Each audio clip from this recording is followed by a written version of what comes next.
નમસ્કાર મિત્રો, છેલ્લે આપણે આદર્શ અને બિન આદર્શ દ્રાવણ જે છે એના અંગે વિગતે ચર્ચા કરી હતી. હવે આદર્શ અને બિન આદર્શ દ્રાવણના ફળ સ્વરૂપે જ એક બીજો અગત્યનો ટોપિક જે છે એ મહત્તમ ઉત્કલન એઝિયોટ્રોપ અને ન્યૂનતમ ઉત્કલન એઝિયોટ્રોપ એના અંગે આપણે ચર્ચા કરવાની છે. તમે જાણો છો એ પ્રમાણે કે ભાઈ બિન આદર્શ દ્રાવણ એના માટે થઈ અને રાઉલ્ટના નિયમ અનુસાર જે કંઈ પણ આલેખ મળવો જોઈએ એ પ્રાપ્ત થતો નથી. કેના માટેની વાત કરીએ છીએ આપણે? બિન આદર્શ. તો ભાઈ બિન આદર્શ દ્રાવણની જો વાત કરવા જાય, બિન આદર્શ દ્રાવણ, તો એના માટે જ્યારે આપણે આલેખ દોરીએ ત્યારે આપણને એ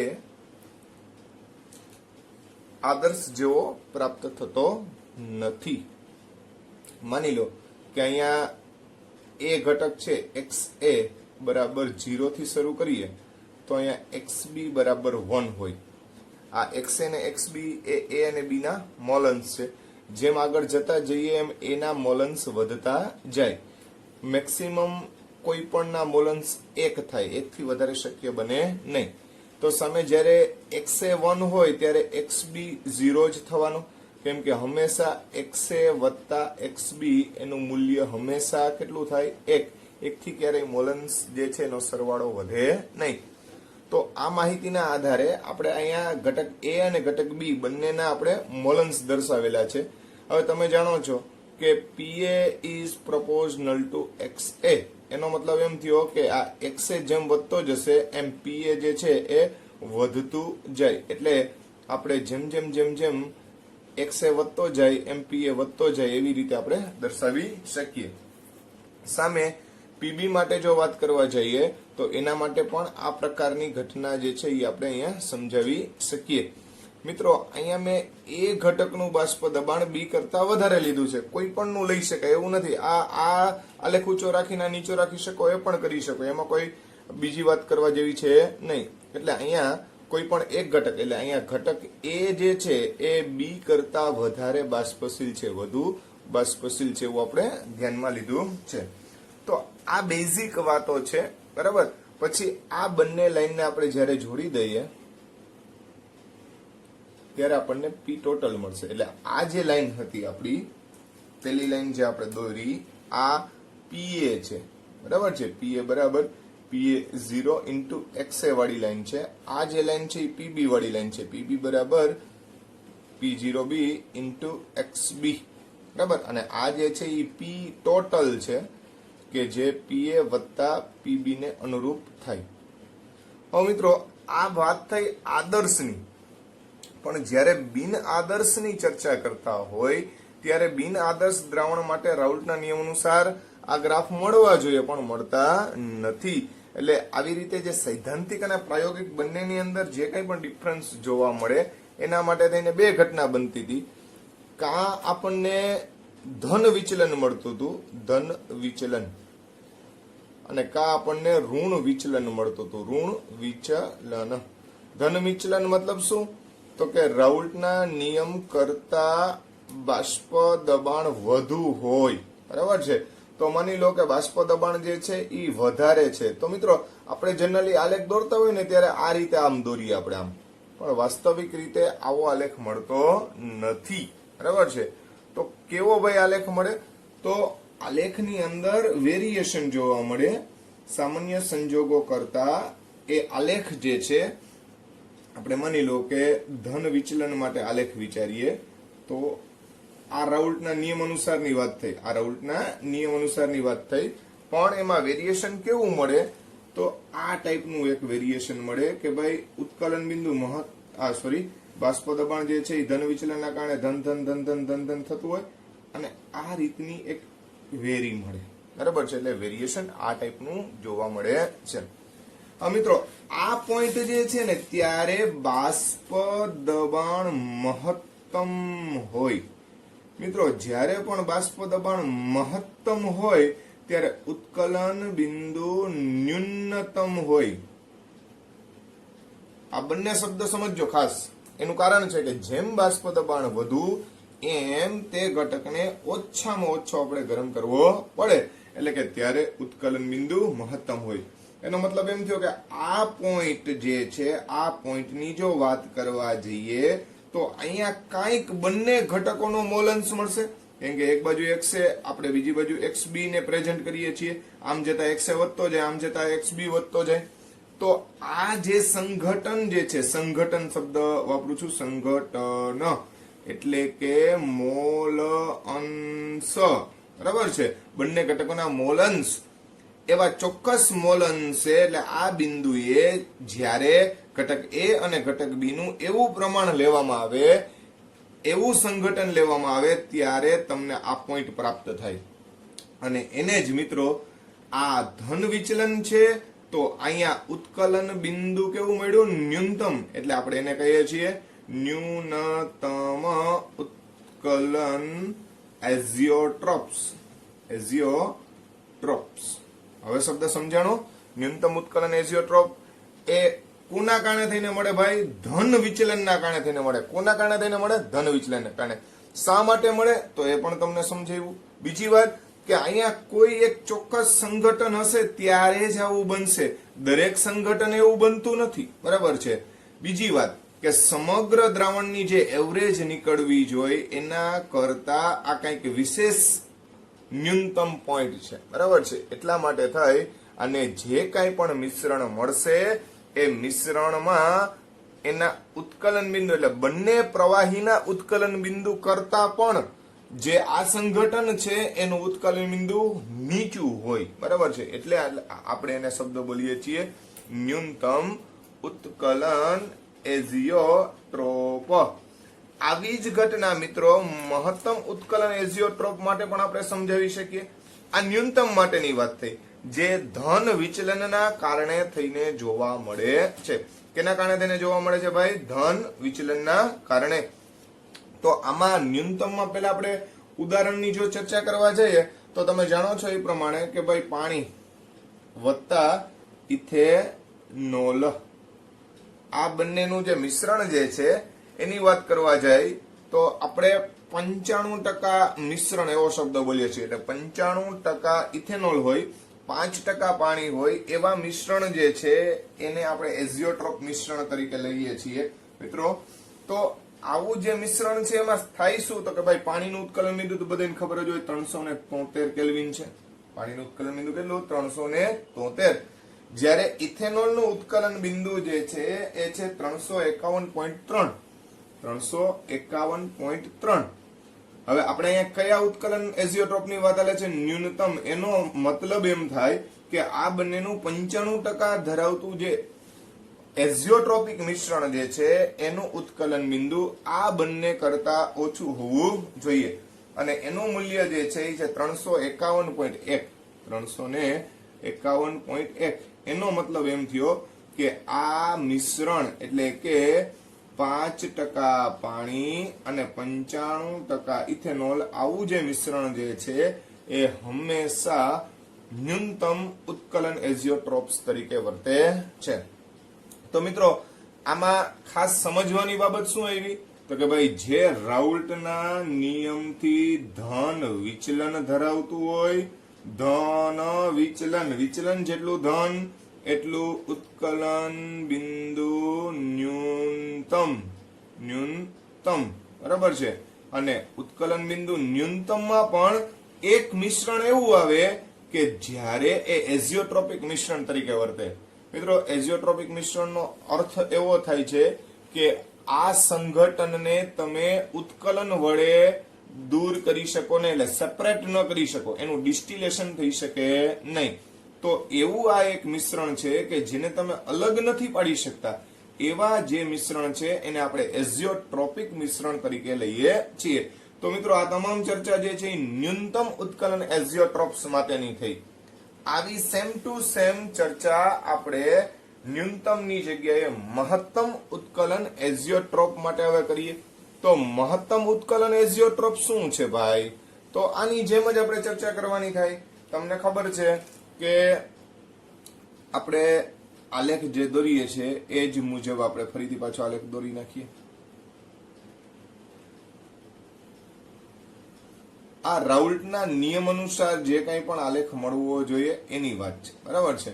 અહીંયા આપણે ઘટક એ બતાવી દઈએ, એટલે ઘટક એક્સ એ બરાબર 0, એક્સપી બરાબર 1, અને આ જે છે એક્સ એ બરાબર 1 અને એક્સપી બરાબર 0. હવે અહીંયા ક્યાં વિચલનની વાત આલે છે? તો કે ભાઈ ઋણ વિચલનને અનુરૂપ વાત આલે છે. ઋણ વિચલનમાં શું થાય મિત્રો?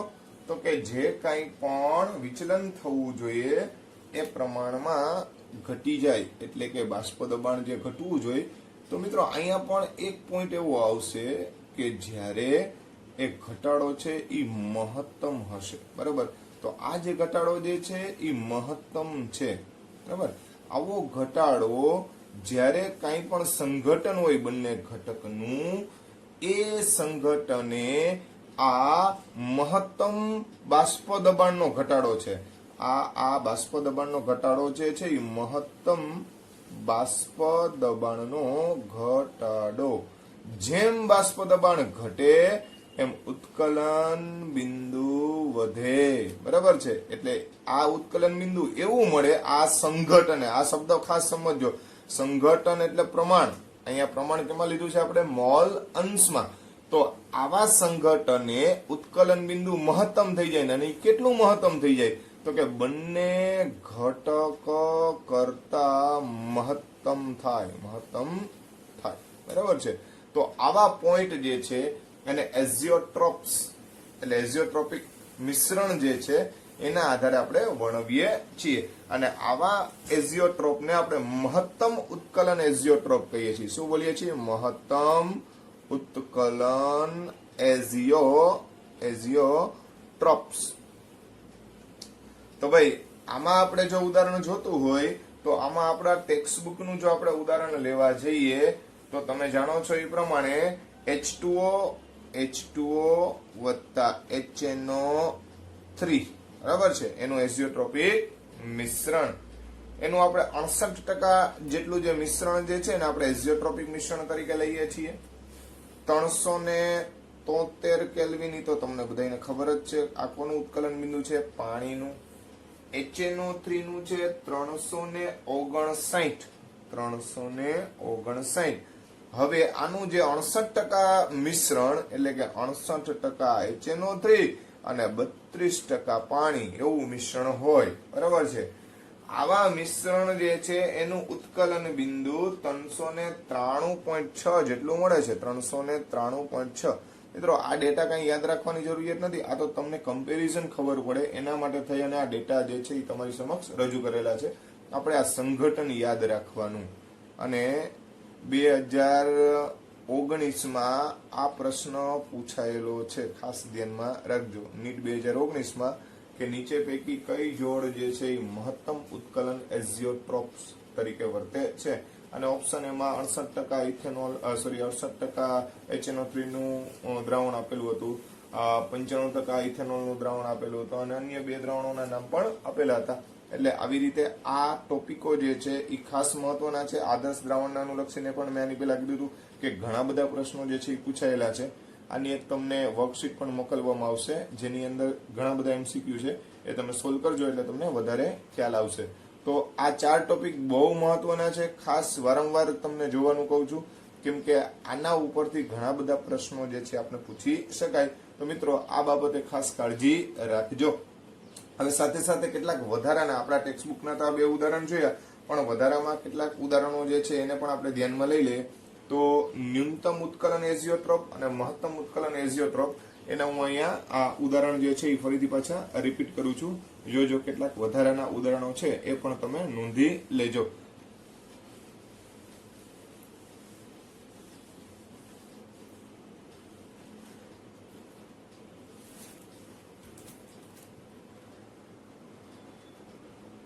તો મિત્રો અહીંયા મેં કેટલાક ઉદાહરણો જે છે એ દર્શાવેલા છે. ન્યૂનતમ ઉત્કલન એઝિયોટ્રોપ્સ એમાં પાણી અને ઇથેનોલ, જે ટેક્સ્ટ બુક મુજબ 95% ઇથેનોલ અને 5% પાણી, 71% પ્રોપેનોલ અને અન્ય બાકીનું જે છે એ 29% પાણી. એ મિશ્રણ જે છે એ પણ ન્યૂનતમ ઉત્કલન એઝિયોટ્રોપ તરીકે વર્તે. ઇથેનોલ અને ક્લોરોફોર્મ એનું મિશ્રણ 6.8% છે, ખાસ જોજો, બરાબર છે. અને એસિટોન અને CS2. તો મોટા ભાગે તમે જુઓ આલ્કોહોલ બેઝડ હોય, યાદ રાખવા માટે આલ્કોહોલ બેઝડ, બરાબર છે, એવા બધા જે છે એ ન્યૂનતમ ઉત્કલન એઝિયોટ્રોપ તરીકે વર્તશે. હંમેશા ધન વિચલન હોય, જેમ વિચલન વધુ એમ ઉત્કલન બિંદુ નીચું, કેમ કે અહીંયા વિચલન એટલે કોનું ભાઈ? બાષ્પ દબાણનું છે, એટલે બાષ્પ દબાણ વધશે તો ઉત્કલન બિંદુ ઘટે, બરાબર છે. એટલે આપણે એને ન્યૂનતમ ઉત્કલન એઝિયોટ્રોપ્સ તરીકે વર્ણવેલા છે. ત્યારબાદ મહત્તમ ઉત્કલન એઝિયોટ્રોપ્સ ની જો વાત કરવા જઈએ તો H2O અને HNO3. તો મોટા ભાગના તમે જો અહીંયા એસિડના ઉદાહરણ લીધા છે, યાદ રાખવા માટે પાણી અને એસિડ એનું મિશ્રણ જે છે એ મહત્તમ ઉત્કલન એઝિયોટ્રોપ્સ તરીકે વધશે, કેમ કે આ બધાના વિચલન કેવા હોય? ઋણ વિચલન હોય. કેવા વિચલન હોય? ઋણ. અને સામાન્ય રીતે આ ઘટકો જે છે એમાં મહત્તમ ઉત્કલન એઝિયોટ્રોપ તમને શા માટે જોવા મળ્યું? તો કે ભાઈ ઋણ વિચલનના કારણે. તો યાદ રાખવા માટે એવું લખી શકો કે ભાઈ એસિડિક મિશ્રણ છે, બરાબર, જેમાં H2O અને HNO3 68%, H2O અને HCl જે છે એ 20.3% છે, H2O અને HClO4 કે જે 71.6% છે, અને H2O અને HI કે જે 57% જેટલું મિશ્રણ ધરાવે છે. અને આ બધા પર્સન્ટેજ W/W ના સંદર્ભમાં જ આપેલા છે, ખાસ ધ્યાનમાં રાખજો. એટલે વેટ બાય વેટ, એટલે જો તમે આ 68 ગ્રામ લ્યો તો બાકીનું 32 ગ્રામ તમારે H2O લેવાનું રહે. આના સંદર્ભમાં આ ચર્ચા થઈ કહેવાય. તો મિત્રો આ વાત થઈ ઉત્કલન એઝિયોટ્રોપ્સની, બરાબર છે.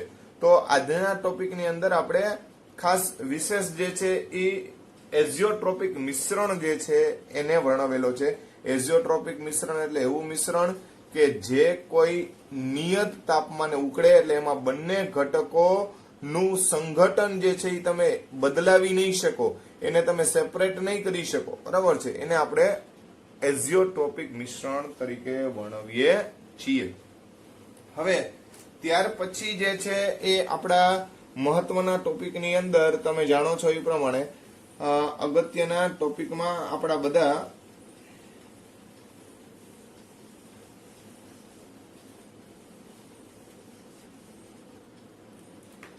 મહત્વના 4 જે સંખ્યાત્મક ગુણધર્મો જે છે એના અંગે આપણે ચર્ચા કરીએ. ખાસ કરીને મિત્રો આમાં આપણે કેટલાક ઉદાહરણો જે પૂછાયેલા છે એને આપણે પ્રાધાન્ય આપવાનું છે. એમાં થિયોરિટિકલ પાર્ટ ઉપર આપણે કંઈ કહેવા માંગતા નથી. તમને ખબર છે કે રાઉલ્ટના નિયમ અનુસાર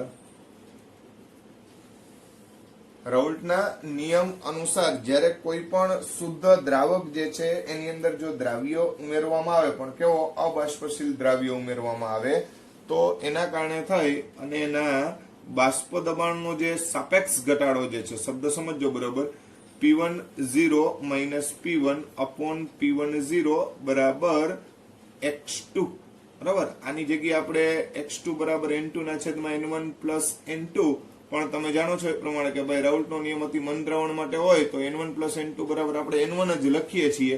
એટલે P10 P1 P10 બરાબર n2 ના છેદમાં n1, એટલે કે W2 M2 ગુણ્યા M1 W1.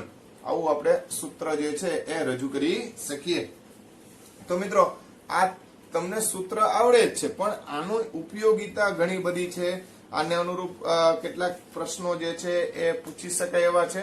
તો ઘણા બધા મહાવરામાં પ્રશ્નો તો છે, પણ એમાંના કેટલાક પ્રશ્નો જે છે એને આપણે ધ્યાનમાં લેવાના છે.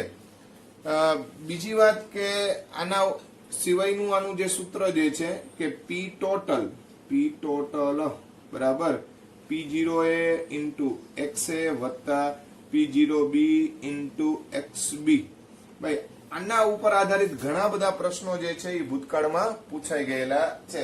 ખાસ કરીને JEE જે છે એની અંદર તેમજ AIEEE ની અંદર પણ આના આધારિત પ્રશ્નો જે છે એ પૂછાઈ ગયેલા છે.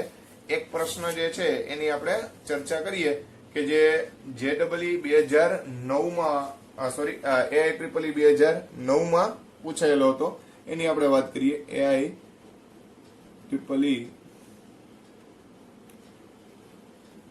2009. તો પ્રશ્ન આ રીતનો છે એક્સ અને વાય બંને ઘટકો આદર્શ દ્રાવણ બનાવે. મિત્રો, રાઉલ્ટનો નિયમ જ્યારે પણ એપ્લાય કરીએ ત્યારે વાસ્તવમાં ખરેખર આદર્શ દ્રાવણ માટે લાગુ પડે, એટલે આવો ઉલ્લેખ કરેલો છે. જો 1 મોલ એક્સ અને 3 મોલ વાય ને મિશ્ર કરતા દ્રાવણનું બાષ્પ દબાણ 550 મીમી થાય છે, બરાબર. તો તથા વાય ઘટકના 1 મોલ ઉમેરતા દ્રાવણનું બાષ્પ દબાણ 10 મીમી જેટલું વધે છે.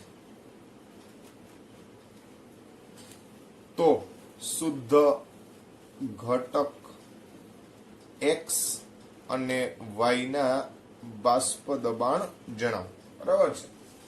હવે ઓપ્શન જે છે એ આપણને આ રીતે આપેલા છે. એક્સ અને વાય ના સંદર્ભમાં વિચારો તો 400 અને 500, 400 અને 600, 500 અને 400 અને 600 અને 400. આ રીતના આપણે વિકલ્પ આપેલા છે. તો મિત્રો, આ દાખલા જે છે એને આપણે ધ્યાનમાં લઈએ. તો અહીંયા આપણને ડેટા શું આપેલો છે ભાઈ? તો કે એક્સ અને વાય બે ઘટક છે જે આદર્શ દ્રાવણ બનાવે છે, બરાબર છે. હવે આદર્શ દ્રાવણ બનાવે એટલે આપણે રાઉલ્ટના નિયમ અનુસાર કામ કરવાનું થાય. બીજું, ઘટક એક્સ ના મોલ પેલા આપ્યા, એક્સ બરાબર 1 મોલ ત્યારે વાય બરાબર 3 મોલ એવું કીધું છે, બરાબર છે.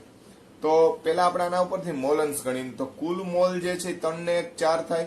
તો એક્સ નો મોલ અંશ જોઈએ, એક્સ નો મોલ અંશ લઈએ તો 1/4, અને એટલે જેને આપણે એક્સ એ કહી દઈએ. આપણે ઘટક આ એક્સ જે છે એક્સએસ સ્વરૂપે બતાવી દઈએ અને આ જે છે એ વાય સ્વરૂપે બતાવી દઈએ. તો આમ તો ખરેખર એક્સ એક્સ અને એક્સ વાય જો લેવા જાય એટલે કે એક્સ અહીંયા શું છે મોલ અંશ છે, આ ઘટક એક્સ અને ઘટક વાય.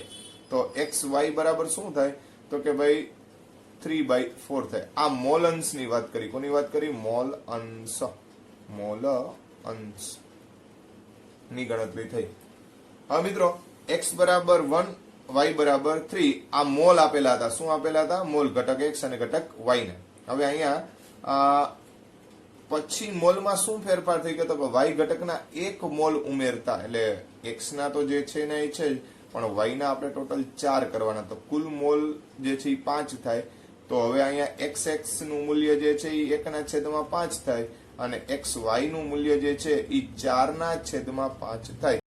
એક્સ એક્સ વત્તા P0y ઇન્ટુ XY.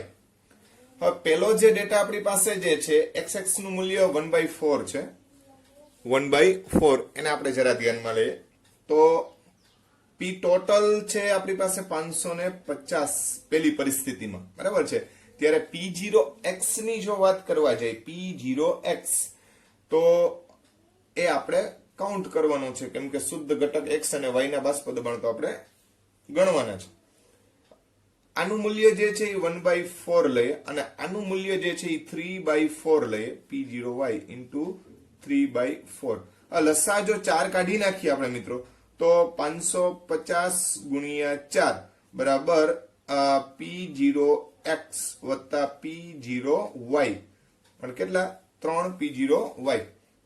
લસા 4 લીધો છે તો એ લસા જે છે ને 4 વડે આપણે ગુણી નાખ્યા.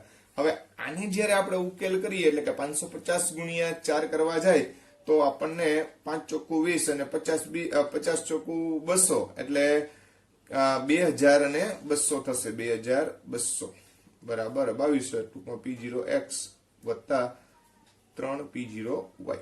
આ એક સમીકરણ થયું. આવું જ સમીકરણ આના આધારે પણ મેળવી લઈએ. તો આના આધારે તમે સમીકરણ મેળવશો ત્યારે 10 મીમી નો વધારો થાય એટલે 550 હતું તો કેટલું થઈ ગયું ભાઈ 560 થાય છે. કેટલું થાય છે 560. તો 560 બરાબર P0x into 1/5 plus P0y into 4/5. અહીંયા પાછો લસા 5 લઈ લીધા અને 5 વડે ગુણી નાખો. 560 ગુણ્યા 5 બરાબર P0x વત્તા 4P0y. હવે આ 560 ગુણ્યા 5 કરશો એટલે એનો જવાબ આપણને 2800 મળશે. કેટલો મળશે 2800. તો આ સમીકરણ નંબર 2 થયું. હવે સમીકરણ 2 માંથી સમીકરણ 1 બાદ કરીએ. સમીકરણ 2 માઇનસ 1 કરતા તો ભાઈ 2800 બરાબર P0x વત્તા 4P0y એમાંથી આપણે બાદ કરવાનું છે 2200 P0x વત્તા 3P0y. જો આનો ઉકેલ મેળવવા જાય તો આ બેની બાદબાકી કરો એટલે આ 600 વધશે. આ બે ઉડી ગયા. આ 4P0y માંથી 3P0y બાદ થાય એટલે આપણને મળશે 1P0y. તો આ રીતે P0y નું જે મૂલ્ય જે છે P0y નું મૂલ્ય એ 600 પ્રાપ્ત થઈ ગયું. તો મિત્રો અહીંયા સીધો ઓપ્શન ના આધારે પણ તમે નક્કી કરી શકો કે y ઘટકના આધારે બી ઓપ્શન આવે, પણ છતાં પણ આપણે હજી આની વેલ્યુ જે છે એ ગમે એક સમીકરણમાં મૂકી દે. દાખલા તરીકે આ સમીકરણની અંદર આપણે P0y ની વેલ્યુ મૂકીએ તો 2200 બરાબર P0x ગોતવાનું છે વત્તા 3 ગુણ્યા P0y એટલે 3 ગુણ્યા 600. 3 6 18 એટલે આ 1800 થયું. 2200 માઇનસ 1800 કરો. P0x બરાબર 2200 માઇનસ 1800. 2200 માંથી 1800 કાઢશો એટલે કેટલો જવાબ આવશે? તો જવાબ આવશે 400. બરાબર છે. તો આપણો જવાબ જે છે એ બી વિકલ્પ રહેશે. તો આ રીતે AIEEE 2009 નો આ પ્રશ્ન છે, અતિ મહત્વનો પ્રશ્ન છે, ધ્યાનમાં લેજો. હવે મિત્રો JEE 2015 નો એક પ્રશ્ન છે. એસીટોનનું 20 સેલ્સિયસ તાપમાને બાષ્પ દબાણ 185 ટોર છે. 1.2 ગ્રામ અબાષ્પશીલ દ્રવ્ય 100 ગ્રામ એસીટોનમાં ઉમેરતા બાષ્પ દબાણ ઘટીને 183 ટોર જેટલું થાય છે. તો આ અબાષ્પશીલ દ્રવ્યનું આણ્વીય દળ ગણો. મિત્રો અહીંયા તમે જાણો છો એ પ્રમાણે કે એક વાતાવરણ બરાબર 760 ટોર થાય એટલે મીમી અને ટોર બે સમાન ગણવાના. આ તમારી જાણ માટે થઈને. તો એને અનુરૂપ અહીંયા એકમ જે છે એને કઈ ભાઈ બીજી કઈ તકલીફ નહીં પડે, પણ ટોર શું છે એ તમને ખાસ કીધું છે કે ભાઈ દબાણ માટેનો એકમ છે. તો 185 ટોર જેટલું એસીટોનનું બાષ્પ દબાણ છે એટલે P10 બરાબર આપણે 185 લઈ લઈએ. P1 બરાબર કેટલું થશે? તો ઘટીને 183 થાય છે એટલે આપણે સૂત્ર P10 minus P1 upon P10 બરાબર W2 અપોન M2 ગુણ્યા W1 M1 અપોન W1 આ સૂત્રનો આપણે ઉપયોગ કરીશું. આ સૂત્રની અંદર આ બધી વેલ્યુ આપણને ખબર છે. આપણે ગણવાનું શું છે તો કે દ્રાવ્યનું આણ્વીય દળ જે છે એ નક્કી કરવાનું છે. તો દ્રાવ્યનું આણ્વીય દળ એટલે M2 નક્કી કરવાનું છે. તો M2 સિવાયની બધી વેલ્યુ જે છે એ અંદર આપણે પુટઅપ કરી દઈએ. તો M2 બરાબર W2 એટલે દ્રવ્યનું દળ 1.2 ગુણ્યા M1 એટલે એસીટોન, એનો આપણે અણુભાર જે છે એ 56 જેટલો થાય. એસીટોનનું સૂત્ર CH3COCH3. તમે આના આધારે એસીટોન જે છે એનો અણુભાર તમે ગણી શકો.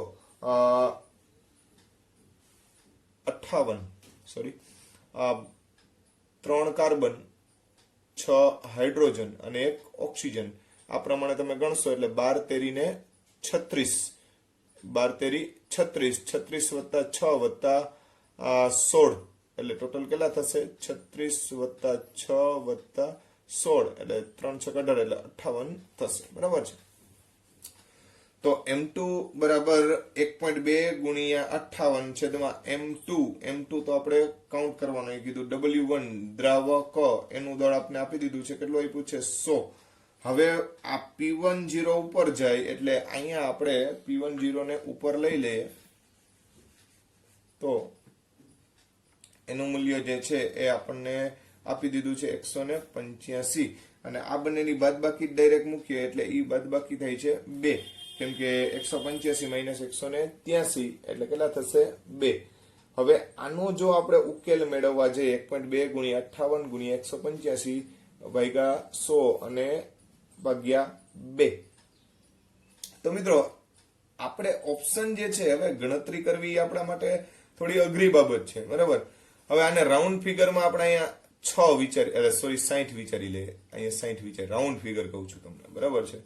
તો રાઉન્ડ ફિગરમાં જો તમે એને 60 વિચારો, બરાબર છે, તો આ 185 ગુણ્યા 60 કરો, અથવા અહીંયા અડધા કરી નાખીએ એટલે આ 30 જેવું થાય. રાઉન્ડ ફિગર કહું છું એટલે 2 વયા ગયા, બરાબર છે. હવે આ મીંડું જે છે એ મીંડા એટલે કાઢી નાખીએ, બરાબર છે.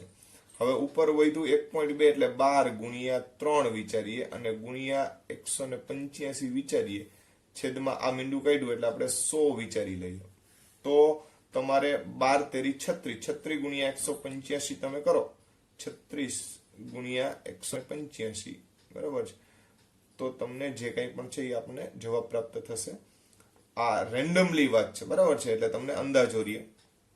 તો 3 5 15 નો પાંચડો વધી પડી 1, 8 તેરી 24 ને 25, 3 એકુ 3 ને 2 5, 5 તેરી 15 નો પાંચડો વધી પડી 1, 8 તેરી 24 ને 25 નો પાંચડો વધી પડી 2, 3 એકુ 3 ને 2 5, 3 5 સોરી 6 5 30, 8 6 48 ને 3, 51 નો એકડો વધી પડી 5, 6 એકુ 6 ને 5 11, 0 6 6 6.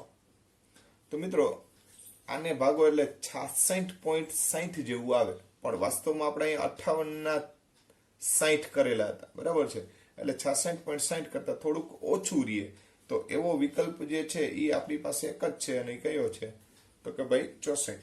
એટલે પાછું વિકલ્પની અંદર બધાની અંદર ગેપ એટલો બધો છે મિત્રો કે જેથી કરીને સરળતાથી તમે આ વસ્તુ જજ કરી શકો. અને તમારે જેડબલઈ નીટની અંદર જે કંઈ પણ ગુણાકાર કરવાના થાય એ આ જ રીતે રેન્ડમલી કરવાના થાય, બરાબર. એટલે આ રીતે ટૂંકમાં આપણે જવાબ લખી શકીએ. આ જવાબ આવે છે 64. કેટલો આવે? 64. તો આ વાત થઈ જેડબલઈ 2015 નો પ્રશ્ન. ત્યાર પછી જેઈ 2016 માં પ્રશ્ન પૂછાયેલો છે એની આપણે ચર્ચા કરીએ. 18 ગ્રામ ગ્લુકોઝને 178.2 ગ્રામ પાણીમાં ઉમેરતા દ્રાવણમાંના પાણીનું બાષ્પ દબાણ ગણો. આ રીતનો એક પ્રશ્ન પૂછાઈ ગયો. અહીં હું વિકલ્પ લખતો નથી મિત્રો. આ પ્રશ્ન જે છે એ આપણને 18 ગ્રામ ગ્લુકોઝ આપી દેવામાં આવ્યો છે. એટલે ગ્લુકોઝ જે છે એનું મૂલ્ય જે છે એ આપણને અહીંયા વજન સ્વરૂપે આપ્યું છે. તો આપણે પહેલા એના મોલ ગણી લઈએ. તો મોલ બરાબર એટલે દ્રવ્ય માટે 18 ભાગ્યા 180 ગ્લુકોઝ હોય એટલે 9/180, તો 0.1 જેટલું પ્રાપ્ત થાય. ત્યારબાદ N2 ની જો વાત કરવા જાય તો 178.2 ભાગ્યા પાણીનું દળ છે તો એને 18 વડે ભાગીએ એટલે જો 180 હોત તો પૂરેપૂરા 10 આવે, પણ 178.2 છે એટલે 9.9 જેટલું મૂલ્ય આપણને પ્રાપ્ત થાય. હવે કુલ મોલ જે છે એ N1 પ્લસ N2 એના આધારે ગણીએ તો 0.1 વત્તા 9.9 એટલે ટોટલ થાય 10 મોલ થાય. હવે તમે જાણો છો મિત્રો કે ભાઈ PA બરાબર P0A ઇન્ટુ XA આવું થાય કે નહીં. અહીંયા આપણે પાણીનું બાષ્પ દબાણ મેળવવું છે તો પાણીનું બાષ્પ દબાણ એટલે પાણીનું શુદ્ધ સ્વરૂપનું અને એનું મોલન્સ લેવો પડે. તો પાણીનો મોલન્સ લેવો હોય તમારે તો પાણીનો મોલન્સ બરાબર XA બરાબર પાણીનો મોલન્સ જે છે એ XA બરાબર શું થશે તો કે 9.9 ભાગ્યા 10 એટલે કે 0.99. તો PA બરાબર P0A એટલે શુદ્ધ પાણીનું બાષ્પ દબાણ. એક વાતાવરણને અનુરૂપ આપણે 760 મીમી અથવા 760 ટોર જેટલું આપણે લઈ શકીએ. તો આ 760 જે છે એ શુદ્ધ પાણીનું શું થયું બાષ્પ દબાણ અને 0.99 બરાબર છે. તો આ બંનેનો જ્યારે ગુણાકાર કરીએ ત્યારે આપણને PA પ્રાપ્ત થાય અને આ બંનેનો ગુણાકાર PA બરાબર આપણને પ્રાપ્ત થશે 752.4 ટોરમાં જવાબ આપેલો હતો. એટલે આપણે આ 760 મીમી કયો કે ટોર કયો બધું એક જ થાય, એમાં કાંઈ ફેર પડે નહીં. તો આ વાત થઈ આપણા JEE 2016ની.